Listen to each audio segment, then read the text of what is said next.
Yeah, and markers of identity. One must say that historically these groups have been suspicious of one another. Yani, we go back to the great Lebanese mountain experience, and we will find that the Maronite and the Druze were in a very heated competition and tension, and eventually... Except for very short intervals, like there. during the Egyptian presence in the region, they actually stood together, but against Muhammad Ali at one point. But then 10 years later, we had the major Lebanese civil war, 1860s. 1860, exactly. So the thing is now, in a country like Lebanon, you have these different divisions. As you know, Lebanon is a small state. It's made out of 4 million people. It's very geographically small. Limited. And these communal groups... The position also is are very spread out. Yani, you may go to Bekaa Valley, and you will be driving 20 kilometers. In these 20 kilometers, you may pass through 5 towns. You're going to find one is Darzi, one is Christian, one Shia, one Sunni.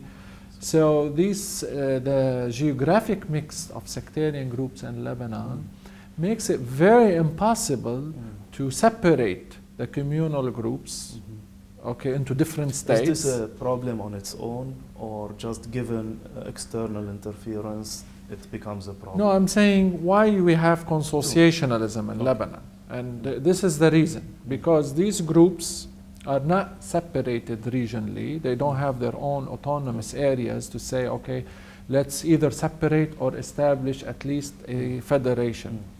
They are very mixed, and therefore, when we come to say, okay, what kind of political rule to establish in Lebanon? We haven't introduced consociationalism. Okay. So it's a difficult word to pronounce. Yes. But you just mentioned it.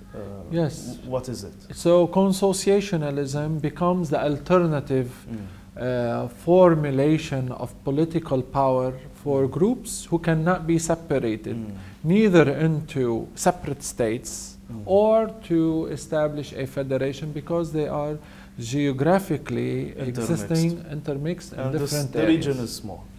In very small region. If you divide it, then something very vital will be lacking. Exactly. So what do we do? Instead of dividing power on regional grounds or geographical ground, we end up separating power or distributing or sharing power among these different groups within the government.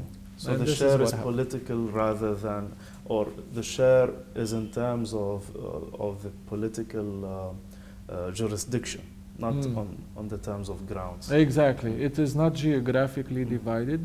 We don't look at power, okay, this province has certain representatives and this province has certain power within the government. No, what we end up doing is that the system. Say this sect has certain share of power. For instance, in Lebanon now, we say the Maronites has the presidency allocated to them. So only a president can be a Maronite. Yes. And we say the army or prime minister is Sunni. The speaker of parliament is Shia. And then the parliament is divided half and half. Half for Muslims, half for Christians. And then within each half... I'll be asking actually whether this is the only alternative, the only feasible way to bring different groups together into one system of governance.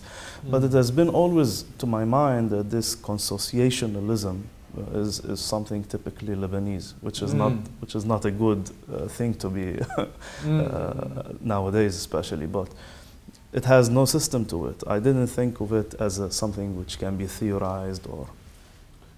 No, this is consociationalism as an academic idea that describes a political system. You know, political systems do not usually start out of a formula that exists. No. Every society figures out its own problem, its own institutional challenges, and then eventually formulate a government accord. We see how far it can be generalized. Exactly. Now, academicians like myself come later and try to figure out whether there are patterns of government formulations in different countries, and they compare and figure out the advantages, disadvantages of political systems.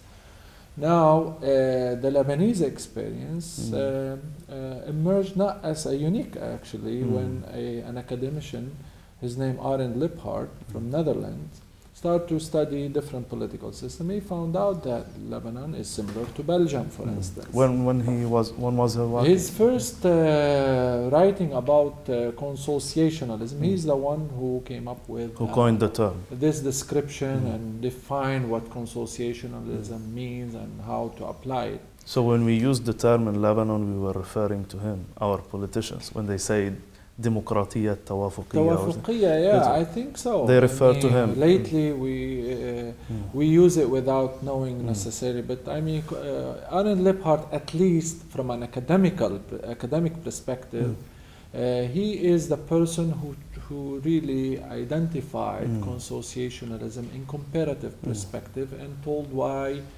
sometimes society resort to this form of government, and how eventually the government must, or how the government eventually end up working and functioning within a consociational arrangement. Okay. When was he working? When was he writing? It was in 1969 when he and he could see that Lebanon provides one resource for this theory. He used Lebanon very strongly as a model. One of the oldest consociational systems. What would be other models? We have 3 minutes. I want to be precise on bringing it to a halt on time, and then we have the 20 minutes, the last section, to discuss Lebanon.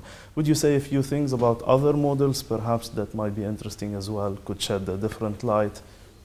You know, I mentioned the Belgian democracy as a pure, for a homogeneous society.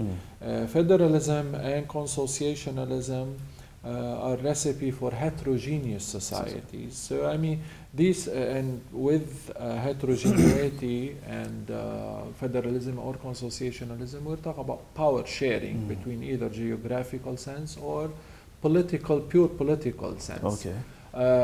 These are the formulation of democratic system. Now, of course, there are other systems that not necessarily a translation of the people power into government. I mean, we could speak about theocratic arrangements. We could speak or a mix of a combination of like Iran. We have a mix of theocracy and democracy.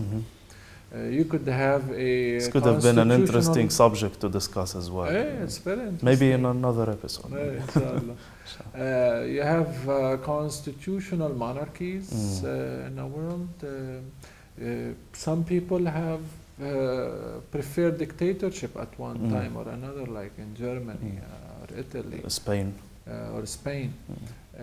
Communism is another form of governance that I was actually asking about other examples of consociationalism, per se.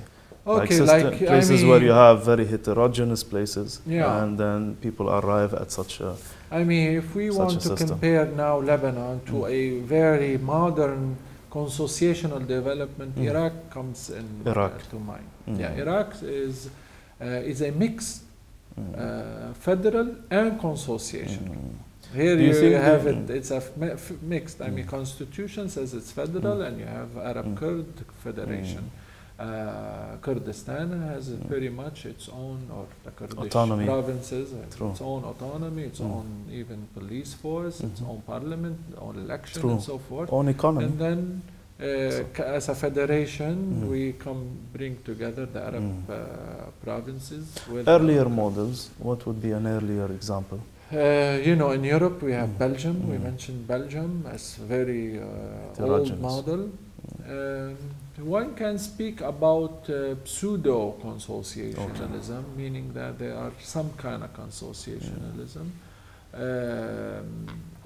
South Africa, even sometimes we could speak about India. India. And interesting.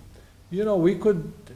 Consociationalism is not always, like I said, you know, when society come together to formulate a political government or political form of rule, they don't go necessarily by form. So I mean, when you come to a country and you try to establish a state and a parliament, and you make sure, for instance, in this some seats in parliament are reserved for certain ethnic or religious group. Yes. Or certain tribe in Arab states. Like in Iraq, Or in Iraq. Kuwait. You make sure. So these arrangements are pseudo-consociation. Pseudo-consociation. Okay. I guess this makes us ready to go into the last section and look deeper into Lebanon. Let's do this after the break.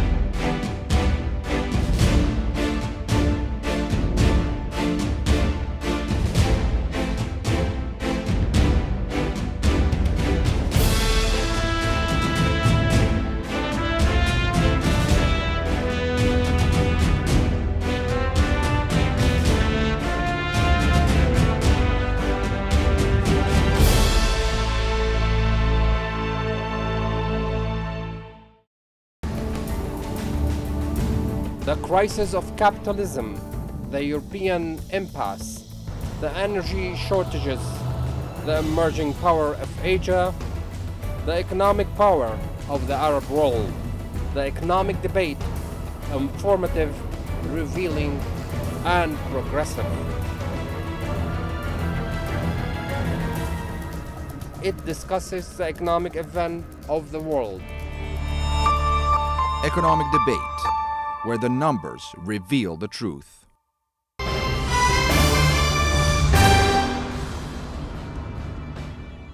Welcome back. This is our last section. I guess we have a bunch of issues to deal with, but let's look at the Lebanese experiment in consociationalism, because it seems very much bound to specific situations. So there's no general, there are general lines, but it seems that the system which comes out is very much dependent on the unique situation. Is it so? Yeah, I mean, Lebanon tried different arrangements with consociationalism, and this goes back to the early or to the mid-19th century, whereby we started to try some kind of federal arrangement with قائم مقامية. Yeah. There's no way to translate the term قائم مقامية. No, it's like two separate districts, if you will. One Druze, one Christian. One Druze and one separated by a road called Damascus Road. Let me just say that you've been dealing with, in this recent book of yours published by a very decent publishing house, and this is important because I guess this is one of the first works on the topic. So. Which justifies my earlier comment that you rarely think of this as having any system to it, as being theorized. But it's, I think it's very relevant. I apologize for the interruption. We can go back to the Qa'im Maqam. Yeah, I mean, there hasn't been in Lebanon at least a systematic way of examining or describing or providing a publishable work about consociationalism as a political rule or a system of rule. Yes. You know, my study about Lebanon provides one introduction to the study of consociationalism in Lebanon. Hopefully there will be others. Hopefully, of course. I mean, you know, the fact that Routledge chose to publish the book that's very significant. Is very significant and very helpful, because this will make our examination worldwide and of interest to researchers and to people who are interested to examine and study the Lebanese system. Okay. We're not going back to history a lot, but just for this, in the 1840s, I guess this system was put in place, the Qa'im Maqamiyya, a Druze, in a sense, a Druze compartment and a Maronite compartment. The Lebanon started officially to be called a consociational system after its national pact. A national pact which arrived at by the sectarian elites who were asking for independence from the French mandate. During the French era.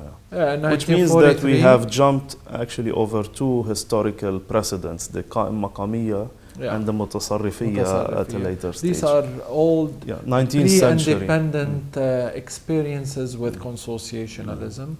The raw material. Definitely the Qa'im Maqamiyya, the federal arrangement in Lebanon failed drastically and led to a severe civil war back then. Qa'im Maqamiyya fared better because it created it created some kind of consociational power sharing among the different sects. Although the governor is a foreigner, governor was not a Lebanese, a Christian Ottoman. Non-Lebanese Christian. Anyway, the Mutasarrifiyya ended with the First World War, and then we entered the French mandate after the Ottoman Empire collapsed, and later on Lebanese, with the formation of Greater Lebanon as we know it today, demanded independence. There's a Greater Lebanon, but it's very small, but it's great for Lebanese. Hopefully so for others they as well. demanded independence. They met together, the different leaders of different sectarian communities, and decided to begin the struggle for independence in the country and to form a new arrangement, political arrangement. This arrangement really is to divide power among the different sectarian groups, which we began to call it Tawafuqiyya in Arabic or consociationalism in English. This